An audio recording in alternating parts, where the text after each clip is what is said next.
আমি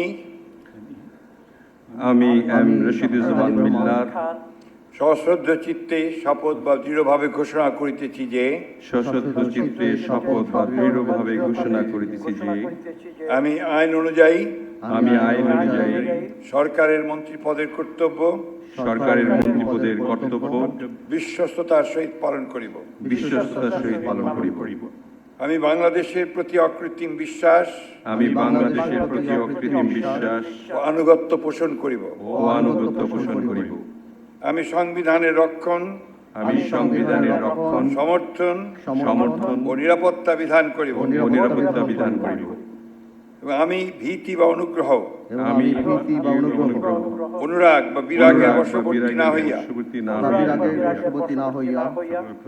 সকলের প্রতি আইন অনুযায়ী যথাবিহিত আচরণ করিব। এবার মাননীয় নবযুক্ত মাননীয় মন্ত্রীগণকে গোপনতা শপথ পাঠ পরিচালনা করার জন্য মহামান্য রাষ্ট্রপতিকে বিনীত অনুরোধ জানাচ্ছি। আমি সশ্রদ্ধ চিত্তে শপথ বা ঘোষণা দৃঢ়ভাবে ঘোষণা করিতেছি যে সরকারের মন্ত্রী রূপে যে সকল বিষয় আমার বিবেচনার জন্য আনিত হইবে বা যে সকল বিষয় আমি অবগত হইব তাহা মন্ত্রী রূপে যথাযথভাবে আমার কর্তব্য পালনের প্রয়োজন ব্যতীত প্রত্যক্ষ বা পরোক্ষভাবে কোনো ব্যক্তিকে জ্ঞাপন করিব না বা কোনো ব্যক্তির নিকট প্রকাশ করিব না।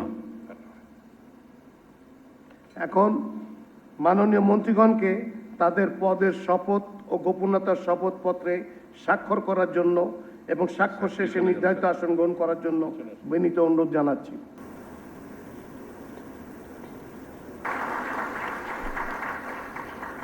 নবনিযুক্ত মাননীয় প্রতিমন্ত্রী থেকে শপথ পাঠ পরিচালনা করার জন্য মহামান্য রাষ্ট্রপতিকে বিনীত অনুরোধ করছি। আমি মোহাম্মদ শামীম কায়সার সশ্রদ্ধ চিত্তে শপথ বা দৃঢ়ভাবে ঘোষণা করিতেছি যে আমি আইন অনুযায়ী সরকারের প্রতিমন্ত্রী পদের কর্তব্য বিশ্বস্ততার সহিত পালন করিব। আমি বাংলাদেশের প্রতি অকৃত্রিম বিশ্বাস ও আনুগত্য পোষণ করিব। আমি সংবিধানের রক্ষণ সমর্থন ও নিরাপত্তা বিধান করিব এবং আমি ভীতি বা অনুগ্রহ অনুরাগ বা বিরাগের বশবর্তী না হইয়া সকলের প্রতি আইন অনুযায়ী যথাবিহিত আচরণ করিব।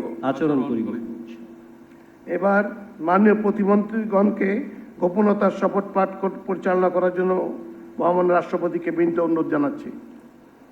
আমি মোহাম্মদ শামীম কায়সার সশ্রদ্ধ চিত্তে শপথ বা দৃঢ়ভাবে ঘোষণা করিতেছি যে সরকারের প্রতিমন্ত্রী রূপে যে সকল বিষয় আমার বিবেচনার জন্য আনিত হইবে বা যে সকল বিষয় আমি অবগত হইব তাহা প্রতিমন্ত্রী রূপে যথাযথভাবে আমার কর্তব্য পালনের প্রয়োজন ব্যতীত প্রত্যক্ষ বা পরোক্ষভাবে কোনো ব্যক্তিকে জ্ঞাপন করিব না বা কোনো ব্যক্তির নিকট প্রকাশ করিব না।